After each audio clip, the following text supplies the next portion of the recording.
നമസ്കാരം, ലൈവ് വാർത്തയിലേക്ക് സ്വാഗതം. ഞാൻ സുജിത് സുരേന്ദ്രൻ. പ്രധാന വാർത്തകൾ. ക്രിസ്മസ് ന്യൂ ഇയർ ആഘോഷങ്ങളുടെ ഭാഗമായി എക്സൈസും പോലീസും സംയുക്തമായി നടത്തിയ മിന്നൽ പരിശോധനയിൽ 130 പൊതി കഞ്ചാവുമായി പുനലൂരിൽ 2 പേർ പിടിയിൽ. ആര്യങ്കാവ് ചെക്ക് പോസ്റ്റിൽ നികുതി വെട്ടിച്ച് കടത്തിയ 1.5 ലക്ഷം രൂപയുടെ പടക്കം തെന്മല പോലീസ് പിടികൂടി. കാഴ്ചയിൽ കൗതുകവും നാവിൽ രുചിയും പകർന്ന് വ്യത്യസ്തതയുമായി ഇത്തവണയും ക്രിസ്മസിന് കേക്ക് വിപണി സജീവം. വാർത്തകൾ വിശദമായി. ക്രിസ്മസ് ന്യൂ ഇയർ ആഘോഷങ്ങൾക്ക് മുന്നോടിയായി പുനലൂരിൽ വാഹന പരിശോധന ശക്തമാക്കി. പോലീസും എക്സൈസും സംയുക്തമായി നടത്തിയ മിന്നൽ പരിശോധനയിൽ 130 പൊതി കഞ്ചാവ് പിടികൂടി. ക്രിസ്തുമസ് പുതുവത്സരാഘോഷങ്ങൾക്ക് മുന്നോടിയായി പുനലൂർ എക്സൈസും പുനലൂർ പോലീസും സംയുക്തമായി വാഹന പരിശോധനയും മിന്നൽ പരിശോധനയും നടത്തി. പുനലൂർ ടി ബി ജംഗ്ഷനും വാളക്കോടിനും മധ്യേ നടത്തിയ വാഹന പരിശോധനയിൽ KL02C 8733 എന്ന നമ്പറിലുള്ള ചരക്ക് ലോറിയുടെ ക്യാബിനിലും ഡ്രൈവറുടെയും ക്ലീനറുടെയും മടിയിൽ ഒളിപ്പിച്ച നിലയിൽ വെച്ചിരുന്ന 130 പൊതി കഞ്ചാവ് പിടികൂടി. തമിഴ്നാട് തിരുമംഗലം സ്വദേശികളായ ഡ്രൈവർ കാന്തി, ക്ലീനർ സിംഗം എന്നിവരെ അറസ്റ്റ് ചെയ്തു. സ്വന്തം ഉപയോഗത്തിനും ആവശ്യക്കാർക്ക് വിൽപ്പന നടത്തുന്നതിനും വേണ്ടിയാണ് കഞ്ചാവ് സൂക്ഷിച്ചിരിക്കുന്നതെന്ന് പ്രതികൾ ചോദ്യം ചെയ്യലിൽ സമ്മതിച്ചു. പ്രതികളെ പുനലൂർ ഫസ്റ്റ് ക്ലാസ് മജിസ്ട്രേറ്റ് കോടതിയിൽ ഹാജരാക്കി റിമാൻഡ് ചെയ്തു. വരും ദിവസങ്ങളിലും ശക്തമായ റെയ്ഡുകൾ നടത്തുന്നതാണെന്ന് excise circle inspector J Tajuddin Kutty അറിയിച്ചു. ക്രിസ്മസ് പുതുവത്സരത്തോടനുബന്ധിച്ചുള്ള എക്സൈസ് പോലീസ് സംയുക്ത റെയ്ഡിൽ തമിഴ്നാട്ടിൽ നിന്നും വന്ന ഒരു ചരക്ക് ലോറിയിൽ നിന്നും 130 പൊതി കഞ്ചാവും 2 പ്രതികളെയും അറസ്റ്റ് ചെയ്തു. തമിഴ്നാട്ടിൽ നിന്നും കേരളത്തിലേക്ക് വന്ന പ്ലാസ്റ്റിക് സാധനങ്ങൾ, സ്റ്റൗ, ഇരുമ്പ് ചട്ടി തുടങ്ങിയ സാധനങ്ങൾ കയറ്റി കായംകുളം ഭാഗത്തേക്ക് വന്ന ലോറിയുടെ ഡ്രൈവറുടെയും ക്ലീനറുടെയും കയ്യിൽ നിന്നും വാഹനത്തിൻ്റെ ക്യാബിനിൽ നിന്നുമാണ് കഞ്ചാവ് പിടിച്ചെടുത്തത്. വാളക്കോടിനും ടി ബി ജംഗ്ഷനും ഇടയിലുള്ള സ്ഥലത്ത് വെച്ച് പോലീസും എക്സൈസും സംയുക്തമായ പരിശോധന നടത്തുന്നതിനിടയിലാണ് കേസ് കണ്ടെടുത്തത്. ഈ കഞ്ചാവ് സ്വന്തം ഉപയോഗത്തിനും ആവശ്യക്കാർക്ക് അമിത ലാഭത്തിനു വേണ്ടി വിൽക്കുന്നതിനും വേണ്ടിയാണ് കൊണ്ടുവന്നതെന്ന് പ്രതികൾ ചോദ്യം ചെയ്യലിൽ പറഞ്ഞിട്ടുള്ളതാണ്. ഇത്തരം സംയുക്ത വാഹന പരിശോധനകൾ ഇനിയും തുടരുന്നതാണ്. ക്രിസ്മസ് പുതുവത്സരത്തോടനുബന്ധിച്ച് തുടർന്നും ശക്തമായ വാഹന പരിശോധനകൾ നടത്തുന്നതാണ്. Excise inspector B Binu, additional police sub ഇൻസ്പെക്ടർമാരായ Aniyan Philip, Wilsonkutty, Surendran, assistant excise inspector Shajahan തുടങ്ങിയവർ റെയ്ഡിൽ പങ്കെടുത്തു. News bureau, Punalur. പുനലൂർ നഗരസഭയുടെ 2013-2014 വാർഷിക വികസന പദ്ധതി രൂപീകരണവുമായി ബന്ധപ്പെട്ട് വിവിധ കർമ്മസമിതികളുടെ യോഗം ചേർന്നു. കൌൺസിൽ ഹാളിൽ നഗരസഭാ അധ്യക്ഷ ഗ്രേസി ജോണിന്റെ അധ്യക്ഷതയിൽ ചേർന്ന യോഗത്തിൽ 15 കർമ്മസമിതി പ്രതിനിധികൾ പങ്കെടുത്തു. പുനലൂർ നഗരസഭയുടെ 2013-14 വാർഷിക വികസന പദ്ധതി രൂപീകരണവുമായി ബന്ധപ്പെട്ടുള്ള കർമ്മസമിതികളുടെ യോഗം ചൊവ്വാഴ്ച നഗരസഭാ കൌൺസിൽ ഹാളിൽ ചേർന്നു. 15 കർമ്മസമിതികളുടെ സംയുക്ത യോഗം നഗരസഭാ ചെയർപേഴ്സൺ ഗ്രേസി ജോണിന്റെ അധ്യക്ഷതയിലാണ് ചേർന്നത്. നഗരസഭാ വൈസ് ചെയർമാൻ എസ് ബിജു സ്വാഗതം പറഞ്ഞു. വികസനകാര്യ ചെയർപേഴ്സൺ വസന്ത രഞ്ജൻ പദ്ധതി രൂപീകരണ റിപ്പോർട്ട് അവതരിപ്പിച്ചു. തുടർന്ന് 14 കർമ്മസമിതികൾ പ്രത്യേകമായി ചേരുകയും അതാതു മേഖലയിലെ നിർദ്ദേശങ്ങൾ അവതരിപ്പിക്കുകയും ചെയ്തു. തുടർന്ന് ഇതിന്മേൽ ചർച്ചകൾ നടന്നു. യോഗത്തിൽ വിവിധ രാഷ്ട്രീയ കക്ഷി നേതാക്കൾ, സാമൂഹ്യ സാംസ്കാരിക പ്രവർത്തകർ, വിവിധ വാർഡ് കൌൺസിലർമാർ, വിവിധ ഓഫീസ് സ്റ്റാഫുകൾ തുടങ്ങിയവർ പങ്കെടുത്തു. News bureau, Punalur. വിവാദങ്ങൾക്ക് വിലങ്ങിട്ട് ഒടുവിൽ ഇടമൺ 34 ഹൈമാസ് ലൈറ്റ് ഉയർന്നു. അഡ്വക്കേറ്റ് കെ രാജു MLA ഫണ്ടിൽ നിന്നുള്ള 5 ലക്ഷം രൂപ ഉപയോഗിച്ചാണ് ലൈറ്റ് നിർമ്മിച്ചിരിക്കുന്നത്. വിവാദങ്ങൾക്ക് വിരാമമിട്ട് ഇടമൺ 34 ജംഗ്ഷനിൽ ഹൈമാസ് ലൈറ്റ് സ്ഥാപിച്ചു. പുനലൂർ MLA അഡ്വക്കേറ്റ് കെ രാജുവിന്റെ ഫണ്ടിൽ നിന്നും 5 ലക്ഷം രൂപ അനുവദിച്ചാണ് ലൈറ്റിന്റെ നിർമ്മാണം പൂർത്തിയാക്കിയത്. മറ്റ് ഹൈമാസ് ലൈറ്റുകളിൽ നിന്നും വ്യത്യസ്തമായി LED ലൈറ്റാണ് ഇവിടെ സ്ഥാപിച്ചിട്ടുള്ളത്. ഇതിന് മറ്റുള്ളവയെ അപേക്ഷിച്ച് വൈദ്യുതി ഉപഭോഗം കുറവായിരിക്കുമെന്നുള്ളതാണ് പ്രത്യേകത. നേരത്തെ ഹൈമാസ് ലൈറ്റ് സ്ഥാപിക്കുന്നതുമായി ബന്ധപ്പെട്ട് നിരവധി തർക്കങ്ങൾ നിലനിന്നിരുന്നു. നിലവിൽ തെന്മല പഞ്ചായത്തിലുള്ള ഹൈമാസ് ലൈറ്റുകൾക്ക് പുറമെ ഇടമണിൽ ലൈറ്റ് സ്ഥാപിക്കുവാൻ പഞ്ചായത്ത് അനുമതി നൽകാത്തതിനെ തുടർന്നാണ് വിവാദമുണ്ടായത്. ഹൈമാസ് ലൈറ്റുകളുടെ വൈദ്യുതി ചാർജ് പഞ്ചായത്തിന് താങ്ങാൻ കഴിയില്ല എന്നാണ് പഞ്ചായത്ത് കാരണമായി ചൂണ്ടിക്കാണിച്ചത്. ഇതിന് പരിഹാരമായാണ് LED ലൈറ്റിന്റെ ആശയം കൊണ്ടുവന്നത്. 500 രൂപയിൽ താഴെ മാത്രമേ വൈദ്യുതി ചാർജ് ഇനത്തിൽ 1 മാസത്തേക്ക് വരികയുള്ളൂ എന്നതാണ് കരുതപ്പെടുന്നത്. Punalur MLA advocate K Raju light switch on ചെയ്തു. സത്രമുക്ക്, അതുപോലെ ഈ ജംഗ്ഷൻ തുടങ്ങിയിട്ടുള്ള പ്രദേശങ്ങളിൽ ഹൈമാസ്റ്റ് ലൈറ്റ് സ്ഥാപിക്കുന്നതിനെ സംബന്ധിച്ച് അന്ന് തന്നെ സൂചിപ്പിച്ചിരുന്നതാണ്. അതിനുശേഷം പല ഏജൻസികളും പല ഭാഗത്തായിട്ട് പല ഹൈമാസ്റ്റ് ലൈറ്റുകളും സ്ഥാപിച്ചു. സ്വാഭാവികമായിട്ടും ഹൈമാസ്റ്റ് ലൈറ്റുകളെ സംബന്ധിച്ച് എല്ലാ പ്രദേശത്തും ഈ ആവശ്യങ്ങൾ ഉയർന്നു വരുന്നു. നമ്മുടെ ഈ പ്രദേശത്തെ ഈ അപ്പുറവും ഇപ്പുറവുമുള്ള 2 വാർഡ് മെമ്പർമാരും ഈ കാര്യത്തിൽ വളരെയധികം താല്പര്യമെടുക്കുകയും എന്നോട് ആവശ്യപ്പെടുകയും ചെയ്തു. തെന്മല ഗ്രാമപഞ്ചായത്ത് പ്രസിഡന്റ് കെ ശശിധരൻ, കൊല്ലം ജില്ലാ പഞ്ചായത്ത് അംഗം SC Sanjay Khan, CPI Edamon local committee secretary Komalakumar, Edamon Sumesh, Edamon Reji തുടങ്ങിയവർ സംസാരിച്ചു. News bureau, Thenmala. ഉപഭോക്താവിന്റെ അവകാശങ്ങളെക്കുറിച്ച് അവരെ ബോധവാന്മാരാക്കുന്നതിനായി പുനലൂരിൽ ഉപഭോക്തൃ ദിനാചരണം സംഘടിപ്പിച്ചു. പരിപാടിയുടെ ഭാഗമായി തെരഞ്ഞെടുക്കപ്പെട്ട റേഷൻ കടകളിൽ വൈകിട്ട് 5:30 മുതൽ 6:30 വരെ കൺസ്യൂമർ ഹവറായി ആചരിച്ചു. ഉപഭോക്തൃ ദിനാചരണത്തിന്റെ ഭാഗമായി പുനലൂർ ചെമ്മന്തൂർ റേഷൻ കടയിൽ ചൊവ്വാഴ്ച വൈകിട്ട് 5:30 മുതൽ 6:30 വരെ കൺസ്യൂമർ ഹവർ ആചരിച്ചു. ഉപഭോക്തൃ ദിനാചരണത്തിന്റെ ഭാഗമായി സംസ്ഥാന വ്യാപകമായി സിവിൽ സപ്ലൈസ് ഡിപ്പാർട്ട്മെന്റ് സംസ്ഥാന, ജില്ലാ, താലൂക്ക് തലങ്ങളിൽ സെമിനാറുകൾ സംഘടിപ്പിച്ചിരുന്നു. ഉപഭോക്താവിന്റെ അവകാശങ്ങളെക്കുറിച്ച് ബോധവാന്മാരാകാനും വഞ്ചിതരാകാതിരിക്കാനും വേണ്ടിയാണ് ഉപഭോക്തൃ ദിനാചരണം സംഘടിപ്പിക്കുന്നത്. പത്തനാപുരം താലൂക്കിൽ നിന്നും തിരഞ്ഞെടുത്ത 3 റേഷൻ കടകളിലാണ് കൺസ്യൂമർ ഹവർ ആചരിച്ചത്. ചൊവ്വാഴ്ച വൈകിട്ട് റേഷൻ വാങ്ങാനെത്തിയ മുതിർന്ന കാർഡുടമയെ പൊന്നാട അണിയിച്ച് ആദരിക്കുകയും ചെയ്തു. News bureau, Punalur. Aryankavu check പോസ്റ്റിൽ നികുതി വെട്ടിച്ചു കടത്തിയ 1.5 ലക്ഷം രൂപയുടെ പടക്കം പോലീസ് പിടികൂടി. സംഭവത്തിൽ 2 പേരെ തെന്മല പോലീസ് അറസ്റ്റ് ചെയ്തു. ആര്യങ്കാവ് ചെക്ക് പോസ്റ്റിൽ നികുതി വെട്ടിച്ചു കടത്തിയ 1.5 ലക്ഷം രൂപയുടെ പടക്കം തെന്മല പോലീസ് പിടികൂടി. 2 പേരെ പോലീസ് കസ്റ്റഡിയിലെടുത്തു. ശിവകാശിയിൽ നിന്നും ചങ്ങനാശ്ശേരിയിലേക്ക് തീപ്പെട്ടി കയറ്റി വന്ന ലോറിയിൽ ഒളിപ്പിച്ച നിലയിലാണ് 14 പെട്ടി പടക്കവും കണ്ടെത്തിയത്. ഇതിൽ 9 പെട്ടി പടക്കത്തിന്റെ നികുതി മാത്രമേ ചെക്ക് പോസ്റ്റിൽ ഒടുക്കിയിട്ടുള്ളൂ. 5 പെട്ടി പടക്കത്തിന്റെ നികുതി ഒടുക്കിയിട്ടില്ലെന്ന് കൊല്ലം സിറ്റി പോലീസ് കമ്മീഷണർക്ക് ലഭിച്ച രഹസ്യ വിവരത്തെ തുടർന്നാണ് തെന്മല SI VP സുധീഷ് കുമാറിന്റെ നേതൃത്വത്തിലുള്ള സംഘമാണ് ഇടപ്പാളയത്തു നിന്നും വാഹനം പിടികൂടിയത്. വാഹനത്തിലുണ്ടായിരുന്ന ശരവണൻ, കറുപ്പസ്വാമി എന്നിവരെയാണ് പോലീസ് കസ്റ്റഡിയിലെടുത്തത്. പടക്കം പിടികൂടിയെന്ന് കാണിച്ച് പോലീസ് വാണിജ്യ നികുതി വിഭാഗത്തിന് കത്ത് നൽകിയിട്ടുണ്ട്. അതേസമയം ആര്യങ്കാവ് ചെക്ക് പോസ്റ്റ് കേന്ദ്രീകരിച്ചുള്ള ബിനാമി ഇടപാടുകാരനാണ് നികുതി വെട്ടിച്ചു പടക്കം കടത്താൻ കൂട്ടുനിന്നതെന്നും സൂചനയുണ്ട്. നികുതി അടയ്ക്കണമെന്ന് ഉദ്യോഗസ്ഥർ ആവശ്യപ്പെട്ടപ്പോൾ ബിനാമി ഇടപാടുകാരൻ ഇടപെട്ട് 9 പെട്ടിയുടെ നികുതി അടപ്പിച്ചു. തുടർന്ന് ബാക്കി 5 പെട്ടിക്കുള്ള തുകയുടെ പകുതി ഉദ്യോഗസ്ഥർക്ക് നൽകിയെന്നാണ് കസ്റ്റഡിയിലുള്ളവർ പോലീസിനെ അറിയിച്ചത്. News bureau, Thenmala. പ്രഭാത സവാരിക്കിറങ്ങിയ ആളെ ഓടയിൽ മരിച്ച നിലയിൽ കണ്ടെത്തി. തെന്മല മണിയാട്ട് വീട്ടിൽ സജി ജോർജിനെയാണ് തിങ്കളാഴ്ച പുലർച്ചെ മരിച്ച നിലയിൽ കണ്ടെത്തിയത്. തെന്മലയിൽ പ്രഭാത സവാരിക്കിറങ്ങിയയാളെ ഓടയിൽ മരിച്ച നിലയിൽ കണ്ടെത്തി. തെന്മല മണിയാട്ടി വീട്ടിൽ KJ ജോർജിന്റെ മകൻ സജി ജോർജിനെയാണ് തെന്മല ഡാം ഇൻസ്പെക്ഷൻ ബംഗ്ലാവിന് സമീപത്തുള്ള ഓടയിൽ തിങ്കളാഴ്ച പുലർച്ചെ 6 മണിയോടെ മരിച്ച നിലയിൽ കണ്ടെത്തിയത്. റിയ ഗ്രൂപ്പ് MDയുടെ ഇളയ സഹോദരനായ സജി ജോർജ് ബഹ്റൈനിൽ വ്യവസായിയാണ്. കഴിഞ്ഞയാഴ്ചയാണ് ഇയാൾ നാട്ടിലെത്തിയത്. പുലർച്ചെ 5:30 ഇയാൾ വീട്ടിൽ നിന്നും നടക്കാനിറങ്ങിയതെന്ന് ബന്ധുക്കൾ പറയുന്നു. ഓടയിൽ ചുരുണ്ടുകൂടിയ നിലയിൽ കണ്ടെത്തിയ ഇയാളുടെ തലയുടെ പിന്നിൽ താഴത്തിൽ മുറിവുണ്ട്. മൃതദേഹത്തിന് സമീപത്തു നിന്നും ഒരു കത്തി പോലീസ് കണ്ടെത്തിയിട്ടുണ്ട്. എന്നാൽ ഇത് ഇയാൾ സ്വയരക്ഷയ്ക്ക് കരുതിയെന്നും പറയപ്പെടുന്നു. Thenmala police sub inspector, Kadakkal circle inspector, Punalur DYSP തുടങ്ങിയവർ സ്ഥലത്തെത്തി മൃതദേഹം പോസ്റ്റ്മോർട്ടത്തിന് അയച്ചു. Kollam forensic scientific assistant GR Gopika സ്ഥലത്തെത്തി തെളിവുകൾ ശേഖരിച്ചു. ഓടയുടെ സമീപത്തിരുന്ന ഇയാൾ കുഴഞ്ഞു വീണ് മരിച്ചതാണെന്നും അതല്ല വാഹനം തട്ടി ഓടയിലേക്ക് വീണതാണെന്നുമുള്ള നിരവധി അഭ്യൂഹങ്ങൾ പരക്കുന്നുണ്ട്. എന്നാൽ മരണകാരണം എന്താണെന്നുള്ള നിഗമനത്തിലെത്താൻ കഴിഞ്ഞിട്ടില്ലെന്ന് പുനലൂർ DYSP NA ബൈജു പറഞ്ഞു. വെളുപ്പിന് 1 മണിക്ക് വീട്ടിൽ നടക്കിറങ്ങിയതിൻ്റെ ഭാര്യ പറയുന്നുണ്ട്. പിന്നെ വെളുപ്പിന് 6:00, 6:00, വിളിച്ച് പറഞ്ഞാണ് ഇവരറിയുന്നത്. സാമ്പത്തിക വിഷയങ്ങളുണ്ടായിട്ട് പറയുന്നുണ്ട്. ഇതുവരെ പറയത്തക്ക ഒന്നും വേണ്ട രീതിയിൽ വന്നിട്ടില്ല. പോസ്റ്റ്മോർട്ടത്തിന് ശേഷം കൃത്യമായിട്ട് പറയാൻ പറ്റും. നമുക്ക് തൽക്കാലം പറയാൻ പറ്റുന്നില്ല.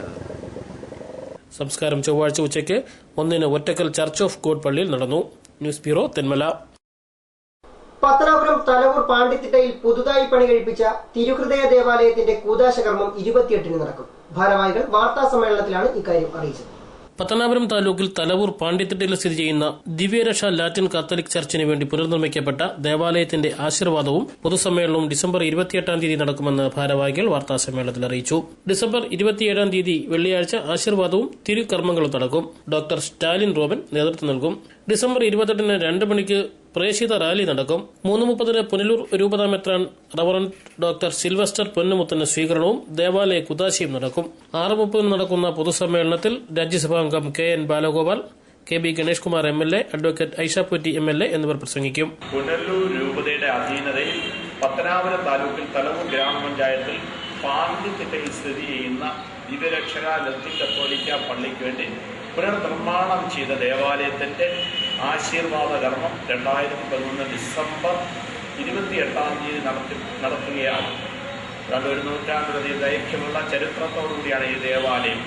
AD 1900 ആണ്ടോടുകൂടി ബെൽജിയം കർമ്മലീത്ത മിഷണർമാരുടെ വരവോടുകൂടിയാണ് ഈ ദേവാലയം ചരിത്രത്തിൽ ഇടം നേടുന്നത്. ആദ്യം ഒരു പുല്ലുമേഞ്ഞ ദേവാലയമായിരുന്നു. അതിനുശേഷം അത് ഓലമേഞ്ഞ ദേവാലയം. പിന്നീട് 1935 ജൂലൈ 28-ാം തീയതി ഒരു സ്ഥിര ദേവാലയം പാറയിൽ പണി കഴിപ്പിച്ചു.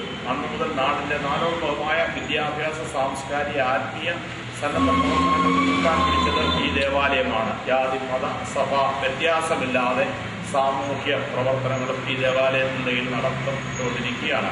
പത്തനാപുരം പ്രസ് ക്ലബ്ബിൽ നടന്ന വാർത്താ സമ്മേളനത്തിൽ ഇടവക വികാരി വിൻസെന്റ് എം. ക്രൂസ്, ഇടവക secretary Robert, publicity convener P. Jacob എന്നിവർ പങ്കെടുത്തു. News bureau, Pathanapuram. പുനലൂർ താലൂക്ക് ആശുപത്രി പരിസരം ശുചീകരിക്കാൻ നാഷണൽ സർവീസ് സ്കീം വാളണ്ടിയർമാർ രംഗത്ത്. Valakode Narasimhavilasam vocational higher secondary സ്കൂളിലെ വാളണ്ടിയർമാരാണ് സപ്തദിന ക്യാമ്പിന്റെ ഭാഗമായി ശുചീകരണ പാഠവുമായി രംഗത്തെത്തിയത്. Punalur Valakode NSV vocational higher secondary school national service സ്കീമിന്റെ നേതൃത്വത്തിൽ ചൊവ്വാഴ്ച പുനലൂർ ഗവൺമെന്റ് താലൂക്ക് ആശുപത്രി പരിസരത്തെ കാടുവെട്ടി ശുചീകരിക്കുകയും ആശുപത്രി കവാടം പെയിന്റ് ചെയ്യുകയും ചെയ്തു. വിദ്യാർത്ഥികൾക്കായി സംഘടിപ്പിച്ച സപ്തദിന ക്യാമ്പിന്റെ ഭാഗമായാണ് വിദ്യാർത്ഥികൾ ആശുപത്രി പരിസരം വൃത്തിയാക്കിയത്. ആശുപത്രി മോർച്ചറിക്ക് സമീപം കാടുപിടിച്ചു കിടന്ന സ്ഥലം കുട്ടികൾ വൃത്തിയാക്കി. വിദ്യാർത്ഥികൾക്കൊപ്പം അധ്യാപകരും ശുചീകരണ പ്രവർത്തനത്തിൽ പങ്കാളികളായി. News bureau, Punalur. നല്ല പൌരന്മാരെ വളർത്തിയെടുക്കുന്നതിൽ നാഷണൽ സർവീസ് സ്കീമിന്റെ പങ്ക് പരക്കെ അംഗീകരിക്കപ്പെട്ടതായി പ്രമുഖ മാധ്യമ പ്രവർത്തകൻ സാമുവൽ മാത്യു പത്തനാപുരം UITയിലെ NSS വിദ്യാർത്ഥികൾക്കായി നടത്തിയ മാധ്യമ സെമിനാർ ഉദ്ഘാടനം ചെയ്ത് സംസാരിക്കുകയായിരുന്നു അദ്ദേഹം.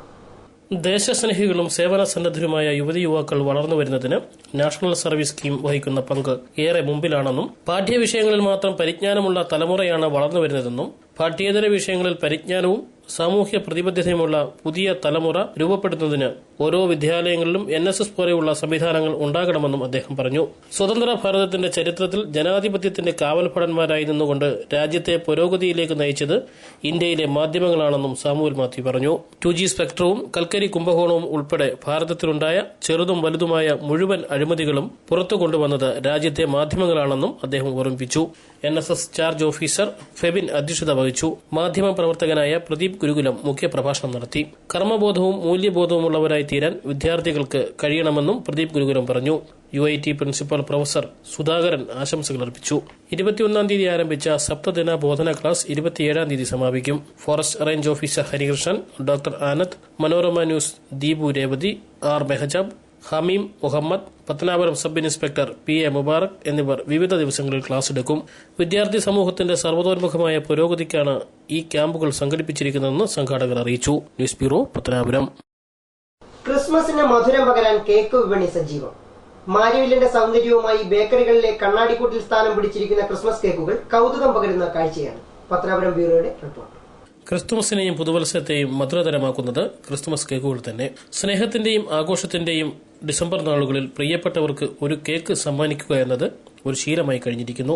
ഈ കാലയളവിലെ പ്രധാന വ്യാപാരങ്ങളിലൊന്നാണ് ക്രിസ്തുമസ് കേക്ക് വ്യാപാരം. വൈവിധ്യമായ കേക്കുകൾ നിർമ്മിച്ച് ഒന്നാമതെത്താൻ ബേക്കറികൾ തമ്മിൽ മത്സരിക്കുന്നതും പതിവാണ്. വിപണിയിൽ ഒന്നാമതെത്തുന്നതിന് പ്രദേശത്തെ ബേക്കറികൾ പലതരം ഓഫറുകളും നൽകുന്നുണ്ട്. വിവിധ വർണ്ണങ്ങളിലും രൂപങ്ങളിലും അത്യാകർഷകമാക്കിയിട്ടുള്ള ക്രിസ്മസ് കേക്കുകൾ ഓരോ ബേക്കറികളെയും വർണ്ണാഭമാക്കിയിട്ടുണ്ട്. ഗ്രാമപ്രദേശങ്ങളിലും നഗരങ്ങളിലും മുൻ വർഷങ്ങളെ അപേക്ഷിച്ച് ബേക്കറികളുടെ എണ്ണം വർദ്ധിച്ചത് ക്രിസ്മസ് കേക്കുകളുടെ വ്യാപാരത്തെ പ്രതികൂലമായി ബാധിച്ചുവെന്ന് ബേക്കറി ഉടമകൾ പറയുന്നു. പങ്കുവയ്പിന്റെ ഉത്സവകാലമാണ് ക്രിസ്മസ് പുതുവത്സരകാലം. പ്രിയപ്പെട്ടവർക്ക് കൈമാറാൻ ഏറ്റവും നല്ല ക്രിസ്മസ് കേക്കു തന്നെ തിരഞ്ഞെടുക്കുവാനുള്ള തിരക്കുകൾ ഓരോ ബേക്കറികളിലും സജീവമാണ്. കരവിരുതിന്റെ ഭാവ വൈവിധ്യവുമായി വിവിധ രൂപത്തിൽ, ഭാവത്തിൽ, വിവിധ നിറങ്ങളിൽ വർണ്ണക്കാഴ്ച പകരുന്ന ക്രിസ്മസ് കേക്കുകളുടെ സംഗമം ഉദ്യാന സമാനമായ കാഴ്ചയാണ് ഒരുക്കുന്നത്. News bureau, Pathanapuram. വിഷപ്പയറിലെ പുഴുക്കൾ വില്ലന്മാരായതോടെ മടത്തറ കല്ലടക്കരിക്കകം പ്രദേശവാസികളുടെ ജീവിതം തന്നെ വഴിമുട്ടിയിരിക്കുകയാണ്. പരാതിയുമായി ഇവർ കയറിയിറങ്ങിയ ഓഫീസുകളുടെ എണ്ണവും കുറവല്ല. വിഷപ്പയറിലെ പുഴുശല്യത്താൽ ജീവിതം വഴിമുട്ടുകയാണ് ഇവിടുത്തെ പ്രദേശവാസികൾ. മടത്തറ കല്ലടക്കരിക്കകം പ്രദേശവാസികൾ പരാതിയുമായി കയറിയിറങ്ങാൻ ഇനി സർക്കാർ ഓഫീസുകളില്ല. പ്രദേശത്ത് സ്ഥിതി ചെയ്യുന്ന ഹമീദിയ എസ്റ്റേറ്റിലെ വിഷപ്പയറിൽ ഉള്ള പുഴു ഇപ്പോൾ ഈ പ്രദേശമാകെ കൈയടക്കിയിരിക്കുന്നു. കിണറുകളിലും വീടിന്റെ ചുവരുകളിലും പുഴുശല്യം രൂക്ഷമാണ്. ഇതുവഴിയുള്ള കാൽനടയാത്ര ഇപ്പോൾ കുട്ടികൾക്ക് പേടി സ്വപ്നമാണ്. സ്കൂൾ കുട്ടികൾ 5 കിലോമീറ്റർ ചുറ്റിയാണ് ഇപ്പോൾ പഠിക്കാൻ പോകുന്നത്. വെയിൽ കൂടുമ്പോൾ പുറത്തിറങ്ങുന്ന പുഴു സമീപത്തെ മറ്റു ചെടികളുടെ ഇലകൾ തിന്നു തീർക്കുകയാണ്. പുഴുശല്യം കാരണം കൃഷിനാശവും ഉണ്ടാകുന്നു. എസ്റ്റേറ്റ് മാനേജർ നാട്ടുകാരുടെ പരാതി കേൾക്കാറില്ല. ഇതുകാരണം നാട്ടുകാർ ചേർന്ന് ഉടമയെ വിവരമറിയിച്ചു. ഉടമ മാനേജറെ വിളിച്ച് അടിയന്തരമായി പ്രശ്നം പരിഹരിക്കണമെന്ന് പറഞ്ഞെങ്കിലും മാനേജർ ഒരു നടപടിയും സ്വീകരിച്ചിട്ടില്ല. കൃഷി ചെയ്യാതെ വിഷപ്പയർ കാട് പിടിച്ചു കിടക്കുന്ന ഈ സ്ഥലം കൃഷി ചെയ്യാൻ താൽപര്യമുള്ളവർക്ക് പാട്ടത്തിന് നൽകുകയോ പഞ്ചായത്ത് പാട്ടത്തിനെടുത്ത് കുടുംബശ്രീ യൂണിറ്റുകൾക്ക് കൃഷി ചെയ്യാൻ നൽകുകയോ ചെയ്യുവാനാണ് നാട്ടുകാർ ആവശ്യപ്പെടുന്നത്. ഇത് നോക്കി നടത്തിപ്പിക്കുന്ന ആരോട് സംസാരിച്ചതാണ്. പക്ഷേ അവര് വന്നിട്ട് മുതലാളി വന്നിട്ട് ഇതിന്റെ മാനേജറെ ഏൽപ്പിച്ചിട്ട് പോകും. മാനേജർ മാനേജർക്ക് തോന്നുന്ന കണക്ക് ചെയ്തിട്ട് പോകും. പക്ഷെ എന്നാൽ ഇത് ശാസ്ത്രീയമായിട്ട് നശിപ്പിക്കാൻ പാകത്തിന് ഇതുവരെയ്ക്കും ആരും ഒന്നും ചെയ്തിട്ടില്ല. ഇല്ലെങ്കിൽ വിഷപ്പയർ നശിപ്പിച്ച് പുഴുശല്യത്തിൽ നിന്നും നാട്ടുകാരെ രക്ഷിക്കുവാൻ നടപടി സ്വീകരിക്കണം. News bureau, Kadakkal. കുതിച്ചുയർന്ന പൈനാപ്പിൾ വില കുത്തനെ താഴേക്ക്. എ ഗ്രേഡിന്റെ വില 40 നിന്നും 25ലേക്കും ബി ഗ്രേഡിന് 14ലേക്കുമാണ് വിലയിടിഞ്ഞത്. റെക്കോർഡ് വിലയിൽ നിന്ന് പൈനാപ്പിൾ കുത്തനെ താഴോട്ട്. കിലോയ്ക്ക് 42 രൂപ വിലയിൽ നിന്ന് എ ഗ്രേഡ് പൈനാപ്പിളിന് 25 കുറഞ്ഞു. 14 രൂപയാണ് ബി ഗ്രേഡ് പൈനാപ്പിൾ വില. മറ്റു പഴങ്ങൾ സുലഭമായി ലഭ്യമായതും ഉത്തരേന്ത്യയിലേക്കും മറ്റുമുള്ള പൈനാപ്പിൾ കയറ്റുമതി 1/3 കുറയുകയും ചെയ്തതാണ് വില ഇടിയാൻ കാരണം. 4 മാസം മുൻപ് ഇതുവരെ ലഭിച്ചിട്ടുള്ളതിൽ ഏറ്റവും കൂടിയ റെക്കോർഡ് വിലയായിരുന്നു പൈനാപ്പിളിന് ലഭിച്ചിരുന്നത്. കടുത്ത വേനലിൽ ഉൽപാദനം കുത്തനെ കുറയുകയും ആവശ്യക്കാർ വർദ്ധിച്ചതുമാണ് വില കൂടിയത്. മഹാരാഷ്ട്ര, ഡൽഹി, ഗുജറാത്ത്, രാജസ്ഥാൻ, ആന്ധ്രാപ്രദേശ് എന്നിവിടങ്ങളിൽ പ്രിയപ്പെട്ട പഴമായി പൈനാപ്പിൾ മാറിയത് മറ്റൊരു കാലത്തും ഇല്ലാത്ത വിധത്തിൽ പൈനാപ്പിളിന്റെ വില വർദ്ധിപ്പിച്ചിരുന്നു. എന്നാൽ ഈ മാസം ആദ്യമായതോടെ വില കുത്തനെ താഴേക്ക് പതിക്കുകയായിരുന്നു. ഉത്തരേന്ത്യൻ സംസ്ഥാനങ്ങളിൽ കാലാവസ്ഥയിലുണ്ടായ മാറ്റവും റീറ്റെയിൽ വ്യാപാരികൾ വില കുറഞ്ഞ പഴങ്ങളിലേക്ക് മാറിയതുമാണ് ഏറ്റവും വലിയ തിരിച്ചടിയായത്. വാഴക്കുളത്ത് നിന്ന് ലോഡ് കണക്കിന് പൈനാപ്പിളാണ് ഇവിടങ്ങളിലേക്ക് പോയിരുന്നത്. കഴിഞ്ഞ മാസം മുതൽ ഉൽപാദനം വർദ്ധിപ്പിച്ചതും വിലയിടിവിന് കാരണമായി. സർക്കാർ പൈനാപ്പിളിന് 12 രൂപയായി താങ്ങുവില നിശ്ചയിച്ചിരിക്കുന്നതാണ്. എന്നാൽ കഴിഞ്ഞ ഏപ്രിൽ മുതൽ വാഴക്കുളം പൈനാപ്പിളിന്റെ വിലയിൽ കയറ്റിയിറക്കങ്ങൾ തുടരുകയാണ്. ഏപ്രിലിലെ റെക്കോർഡ് വിലയിൽ നിന്ന് ജൂണിൽ വില കുത്തനെ താഴോട്ടിറങ്ങി. കിലോയ്ക്ക് 42 രൂപ എന്ന വിലയിൽ നിന്ന് 10 രൂപയായി കുറഞ്ഞു. പിന്നീട് പൈനാപ്പിളിന് 45 രൂപയായി ഉയർന്നിരുന്നു. ചക്ക ഇപ്പൊ വില കുറവാ. കിലോയ്ക്ക് 25 രൂപയേ ഉള്ളൂ. മൂവാറ്റുപുഴ ഭാഗത്ത് ചക്ക വരുന്നത് അല്ല, നേരത്തെയൊക്കെ 40-50 ഒക്കെ ആയിരുന്നു. News bureau, Kottarakkara. പ്രധാന വാർത്തകൾ വീണ്ടും. ക്രിസ്മസ് ന്യൂ ഇയർ ആഘോഷങ്ങളുടെ ഭാഗമായി എക്സൈസും പോലീസും സംയുക്തമായി നടത്തിയ മിന്നൽ പരിശോധനയിൽ 130 പൊതി കഞ്ചാവുമായി പുനലൂരിൽ 2 പേർ പിടിയിൽ. ആര്യങ്കാവ് ചെക്ക് പോസ്റ്റിൽ നികുതി വെട്ടിച്ച് കടത്തിയ 1.5 ലക്ഷം രൂപയുടെ പടക്കം തെന്മല പോലീസ് പിടികൂടി. കാഴ്ചയിൽ കൗതുകവും നാവിൽ രുചിയും പകർന്ന് വ്യത്യസ്തതയുമായി ഇത്തവണയും ക്രിസ്മസിന് കേക്ക് വിപണി സജീവം. ഇതോടെ വാർത്തകൾ സമാപിക്കുന്നു. കൂടുതൽ വാർത്തകൾക്കും ദൃശ്യങ്ങൾക്കുമായി ഞങ്ങളുടെ വെബ്സൈറ്റ് www.livevarta.com സന്ദർശിക്കുക. നമസ്കാരം.